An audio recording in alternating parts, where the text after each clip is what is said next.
Often, if we get a knockdown, the question comes up as to what we can do next. In this lesson, we go over the types of knockdowns, what knockdown advantage is, and how to continue pressure in Street Fighter V using meaties. Linked below is a link to FAT and SFVDiff, as well as the Capcom Frame Advantage website. These will allow you to set up knockdown situations for your character. In Street Fighter V, there are three knockdown types: regular knockdown, grab knockdown, and hard knockdown. The first is a regular knockdown. It results in you being able to quick rise, back roll, or no rise. Most knockdowns are like this. They are the hardest to find all-encompassing solutions for. The second is a grab knockdown. It results in you being able to quick rise or do nothing. Throws, grabs, and some special attacks in Street Fighter V lead to this knockdown. They are easier to find solutions for. The third is a hard knockdown. You're forced to only be able to no rise. Hard knockdowns stem from crush counter sweeps or from certain special situations. As your opponent is locked into this knockdown for the full duration, it allows for easy setups.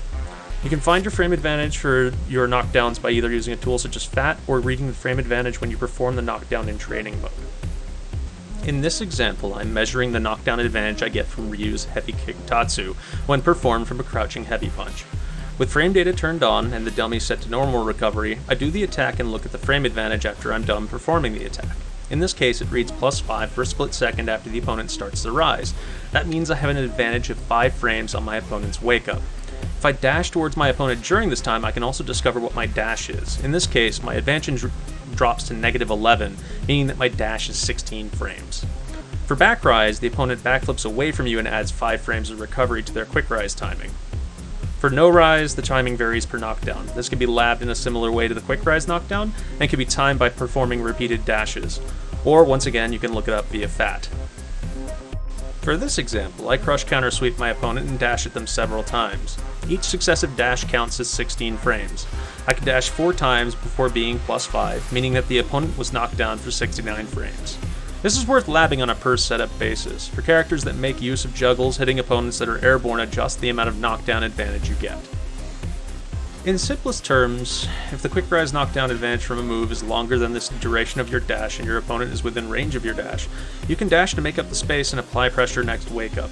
If it isn't, dash forward steals a turn if your opponent is unsure of whether or not you have knockdown advantage. However, we can create stronger, tighter offense by using something called a frame kill to get a meaty. Some quick definitions. Simply adding an attack on an opponent's wake-up yields pressure. However, timing the attack to land on a later active frame for that move makes that attack meaty, which gives you additional frame advantage. There's a bit of ambiguity, as people will call any attack that is being performed on a person's wake-up as meaty, but the clinical definition involves the attack landing at a later active frame. You can still design pressure around landing attacks within 1 to 2 frames of your opponent's wake-up. This punishes opponents for doing anything except using invincible reversals or blocking. A frame kill is using the moves that you have as a character to waste frames during a knockdown. We've already been playing with frame kills by using Ryu's dash as a metric. If I dash forward, I close the gap with my opponent and kill 16 frames. Coming back to that example of the crush counter sweep, I was able to dash forward 4 times, 16, 16, 16, 16, and still have an advantage of +5. Performing Ryu's standing medium punch allows the attack to land on the first active frame, making it meaty, giving Ryu +1 frame advantage and letting him convert into a crouching heavy kick normally. Sometimes these aren't just cut and dry as simply dashing at your opponent. You can use the duration of other attacks to time your meaties as well. A worthwhile quirk to remember with meaty attacks is that the attack that would whiff on crouching opponents do not if they are performed meaty. That is to say, if the active frames of an attack, like Ryu's standing heavy kick, collide with the first wake-up frame of the opponent, they can't duck it. Where this really gets dangerous is being able to cover multiple wake-up options with a single frame kill string. This is difficult to do with normal knockdowns mid-screen because of back rolls causing some spacing issues. However, grab knockdowns result in these frame kills. Switching gears, Armika in this instance has a forward command throw Brimstone.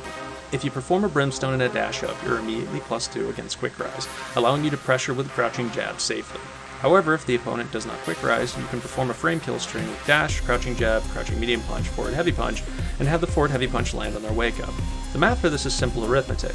Armika's Light Kick Brimstone is a 20 frame quick rise knockdown and a 60 frame no rise knockdown.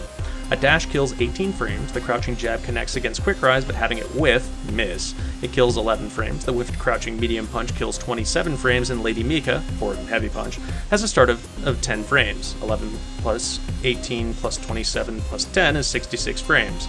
Forward and heavy punch has 3 active frames, so this frame kill successfully connects on frame 6 of their wake up.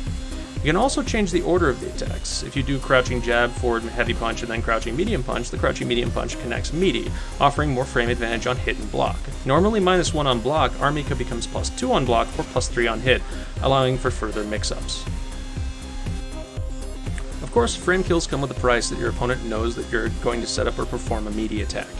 Against people who know about frame kills, you can press buttons seemingly at random to act like you're going to a frame kill, or hint at a specific mix-up option, and then switch gears at the end by doing nothing, or by opting for a different option entirely. Show you're aiming to hit them, and then transition into a throw, bait, or shimmy, depending on what you think your opponent will do when they're panicking. In this lesson, we went over knockdown types, how to safely apply pressure, how to set up frame kills, and how to cover multiple wake-up options. Offense is as strong as it is in Street Fighter V because of knockdown advantage given to your character and locking invincible reversals behind meter. Using simple arithmetic, you can capitalize on knockdowns mechanically instead of winging it. This helps you eventually time basic pressure manually and gain meaty setups based on your character. Snowballing in Street Fighter V relies on capitalizing on knockdown pressure, and using your knockdown advantage gets you there. As always, thank you very much for watching, and I suggest you join New Challenger if you're new to fighting games or you would like to get better.